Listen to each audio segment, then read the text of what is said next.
Escolares de Boiro participarán nas actividades programadas pola Asociación de Amigos do Camiño de Santiago do Barbanza para dar a coñecer a Ruta Xacobea a orixe. O vindeiro luns 6 de maio desenvolverase unha charla formativa sobre a historia das peregrinacións e as particularidades deste camiño. Que os rapaces coñezan o porqué das peregrinacións, coñezan o porqué da peregrinación a Santiago e coñezan o porqué do camiño a orixe, con todo o que leva consigo a lenda da traslatio, esa lenda na que recoñecemos a entrada do corpo do apóstolo Santiago pola ría da Arousa.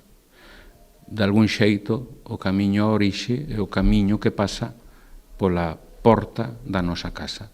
E iso é bo que o coñezamos os que vivimos en torno a este camiño. Os mozos participarán tamén nunha serie de saídas para percorrer os distintos treitos do camiño que discorren polo termo municipal de Boiro. Se van a facer unhas diferentes rutas, cada centro educativo fará un día diferente, pois para coñecer tamén ese tramiño do camiño a orixe que pasa polo noso concello. Estamos, a verdad, que moi contentos e ilusionados de poder achegarlle aos centros de ensino esta proposta que nos traen dende a Asociación Camiño a Orixe. Nas actividades tomarán parte máis de 150 alumnos de sexto de primaria de todos os centros educativos do municipio.